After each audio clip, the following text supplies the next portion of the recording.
I can tell some training is gonna go on this episode because it's called What We Lacked. Maybe that could be Bond, but hopefully, I mean, could be everyone, but hopefully we find out what we lacked and get stronger,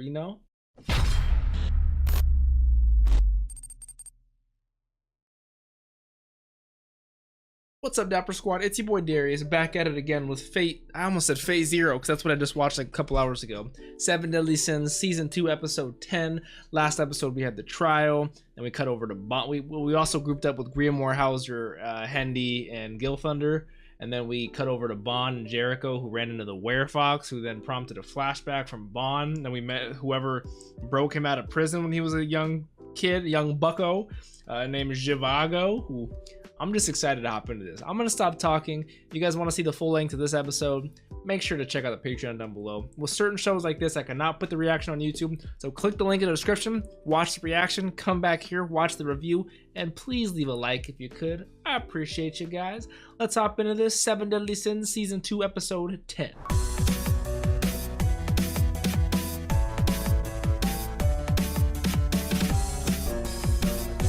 Okay, so I'm gonna start off with the training because that's probably what I'm gonna talk the most about, and then end it with ZHIVAGO because that was probably the saddest thing I've seen in 7 Deadly Sins. I won't even begin to lie to you, but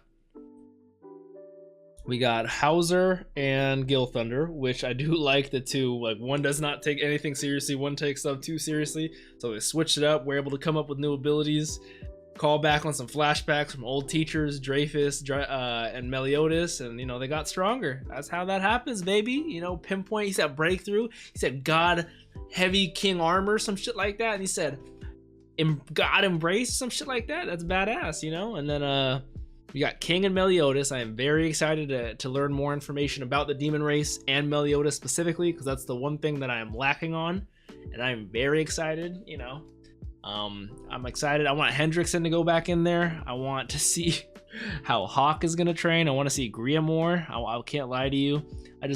This training scenario with a whole bunch of goddesses ambers, because we know the goddess amber is a sealing rock. We learned that in the first season, if I remember correctly. So the fact they just have a whole bunch of monsters sealed in there, you get to choose one and get to. I mean, I'm guessing they're giving everyone random ones. They're not choosing, but. Maybe they did choose. Maybe because Gilthunder and Grimoire, or Gilthunder and Hauser, win against the Clay Dragon again. So maybe they did they're like, all right, let's get round 2, baby. Maybe they did choose.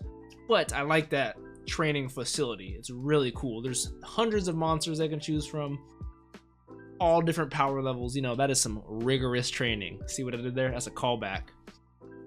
I'm excited to see how powerful they get. I forgot about Gother and Arthur, which they need to work on that because Gother just got his head chopped off, but he's a doll.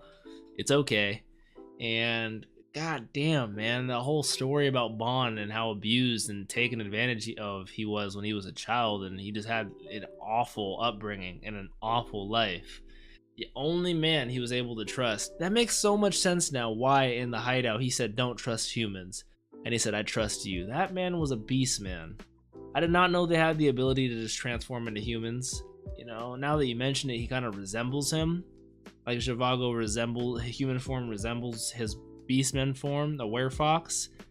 But to think, man, him sleeping in late caused him to miss out on Bond, and then to have to deal with that and the ultimatum of saving his son and saving Bond. I couldn't even picture being in that situation. He instantly just grew so frustrated and transformed and went to go help his son. And he was still too late for that. Bond ended up making it out, and he never once hated him.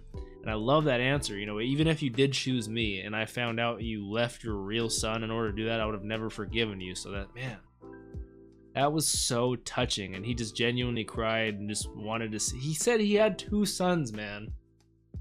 He said he had 2 sons, and Bond was one of them.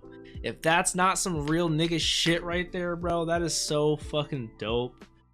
Like, as someone whose dad was not there for them as a child, man, that is something else. To not only do what you can to help your own son, but to take in somebody else, teach him the ways of the thief, man. That is touching. That is touching. I loved that story. I'm so shocked that came out of nowhere. I low-key can't wait till the normies react to this episode because I really want I know Runna's gonna cry during that. That was so good, man. Bond is a fucking badass. He said, God, you've gotten so big. I keep gushing over it, but man, that was just so well done. If you guys enjoyed that as much as I did, which you know I did, please leave a like. Let me know what you thought down below. You guys want to see the next episode? You guys want to see this one on full length? Check out that Patreon. I appreciate you, Dapper Squad. Have a great day. Peace out, y'all.